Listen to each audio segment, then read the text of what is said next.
Good morning. Well, yeah, it's almost noon. Sorry, I'm still fixing my tripod here.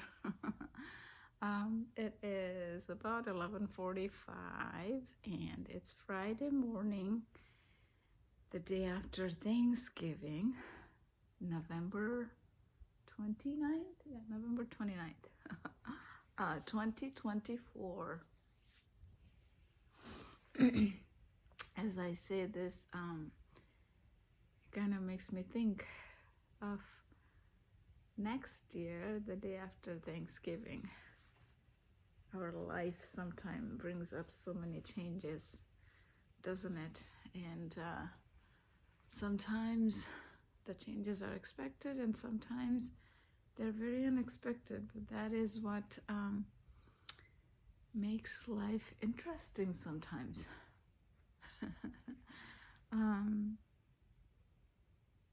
I have been taking it a little easy, but I was doing laundry, dishes, the house chores, and then my daughter and we are going to go watch the movie Moana 2 today. My daughter Alice, she's 8 years old, going to be 9 in a few months actually. She loves that movie Moana.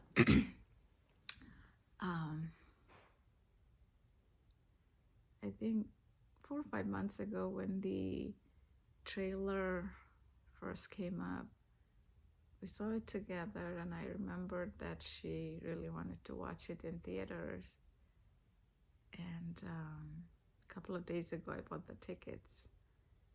And I'm glad that the idea came to my mind on Wednesday because all the tickets were getting sold. So if I remember today to buy the tickets, it'll be all sold out probably. I haven't checked today, but on Wednesday itself, when I was trying to buy, they were all like 70% gone.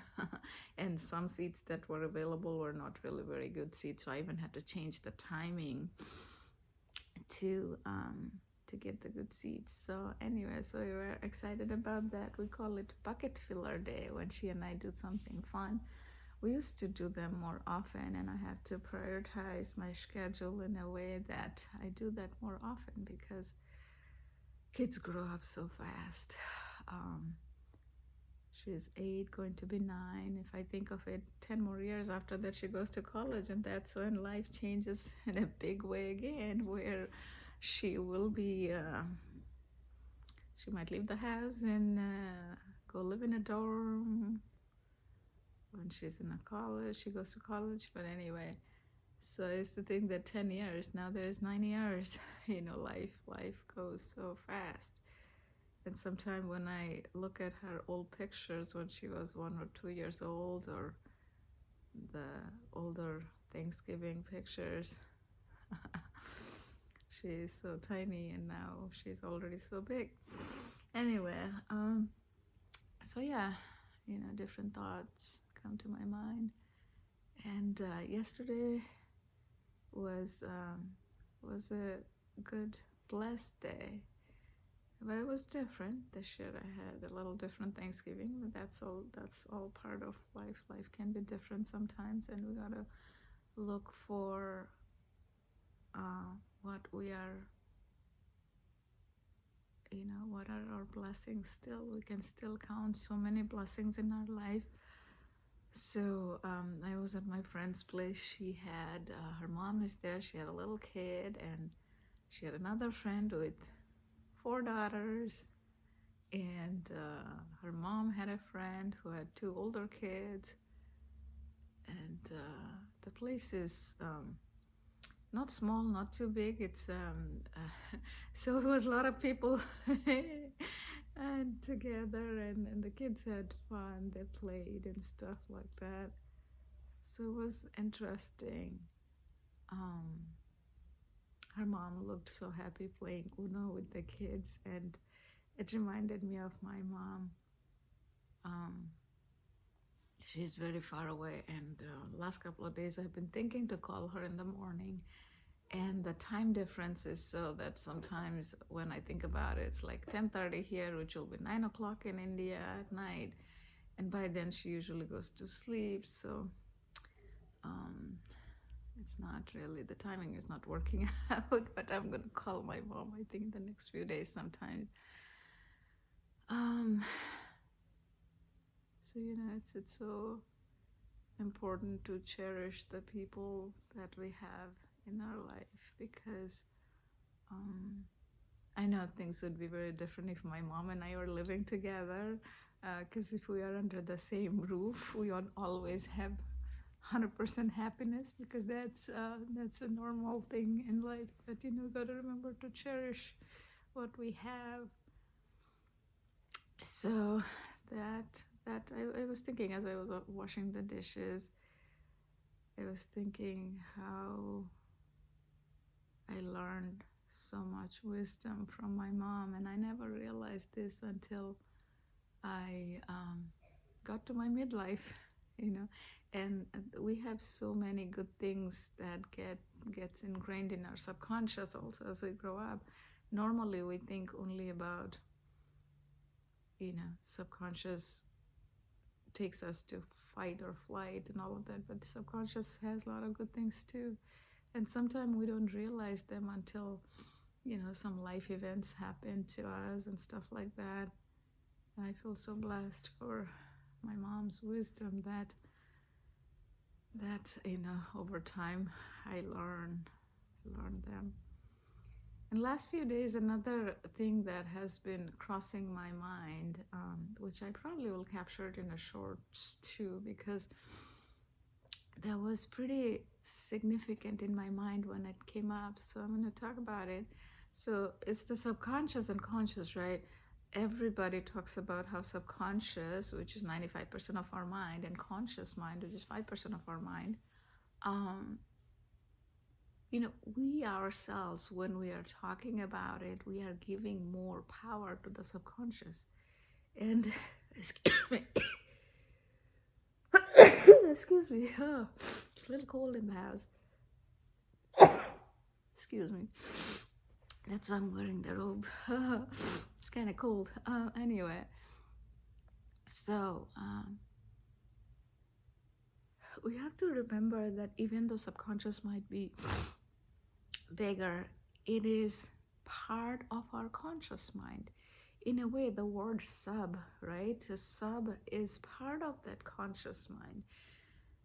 More often than not, we forget that. And that's a concept I'm surprised that it's not talked about as much, right? They talk about you can control the subconscious, this 95% with this 5%, but it's all about how we think about it, right? Because if we are already thinking and talking about it that this is so big and this is tiny, the thought itself makes you feel like, oh, this could be exhausting if we try to do that. But the conscious mind, and this is part of that, right? So I don't know, it was just going on in my mind in the last couple of days, and then I was like, oh, I gotta create a video about it, because it was in my mind. And our outer reality is shaped by our inner reality, the thinking that we are thinking all the time, and the words that we speak from those thinking, because we have 60,000-70,000 thoughts have every day, but we are not talking about all of them. We are talking about only what I don't know, what is dominating thoughts in our mind, right? And that is what we are speaking, and based on that we are taking actions, and the action that we take is creating our outer world, because it's almost like Newton's third law. Like, what we are putting it out there is like exactly, it's coming back to us.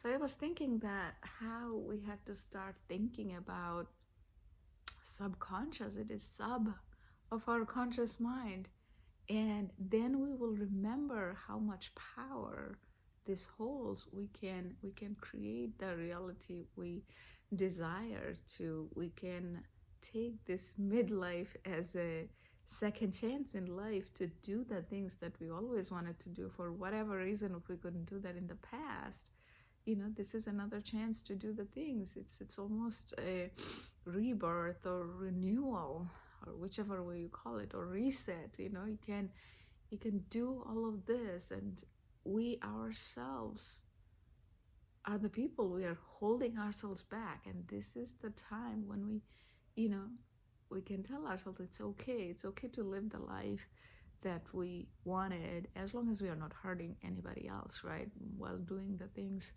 that we always wanted. So, yeah, that was an interesting concept that kept coming to my mind in the last couple of days. Then I wanted to capture it, so here it is. Later on, I might make a short about that too, because more I do, those stays in my mind, and it helps me to navigate this part of my life, and hopefully it helps some other folks also as they watch these videos to navigate their life, find some strength, and uh, because life could have so many different kind of challenges at this stage of life. People think that when we are young or old we need help. Yes, we do, but at this stage of life also we have so many different kind of challenges, and it can get overwhelming. So having support system, community is so important. And for me, I'm so blessed that um, I have some community, more than one, that friends group, and from the church I have different groups that I am so blessed to, that I found them, and they're so kind. Anyway, I want to talk about that. So that was one thing, and there was another thing I was thinking when I was washing the dishes. Um,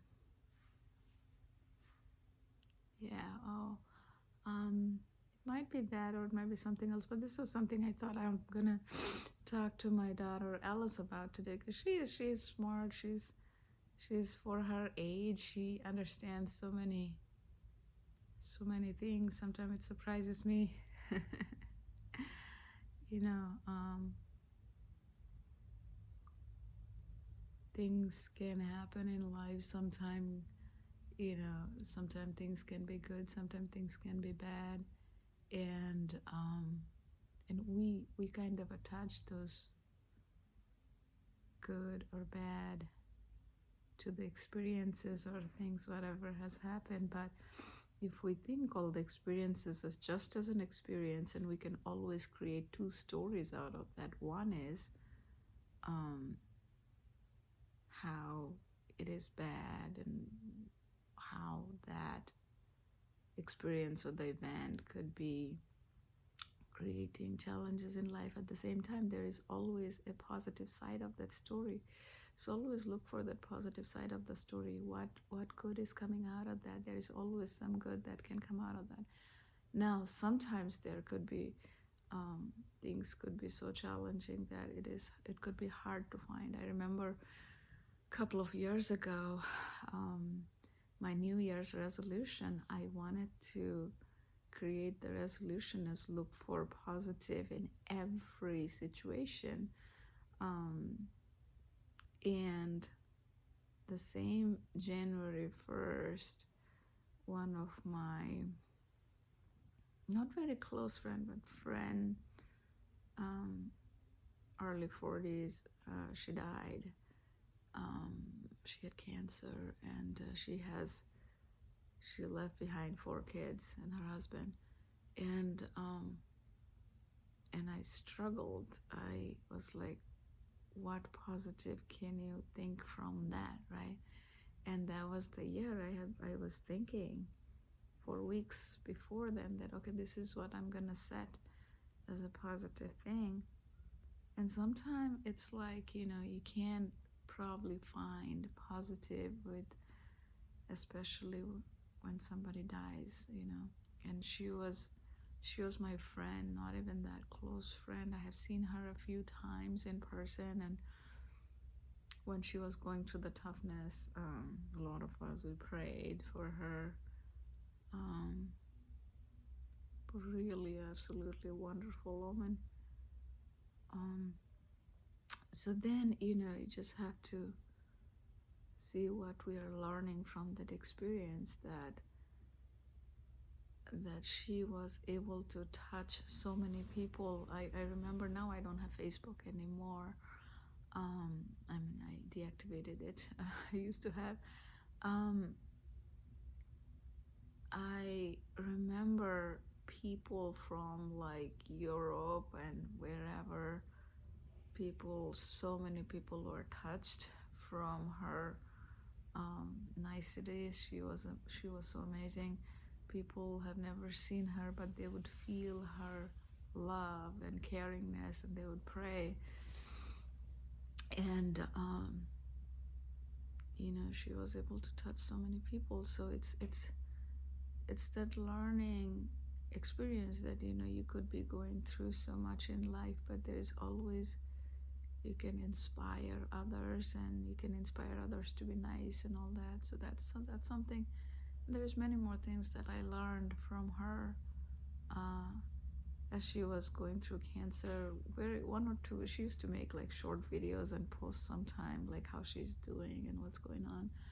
And I remember she would say that barely like one or two videos she would talk about, there's this pain, this and that, but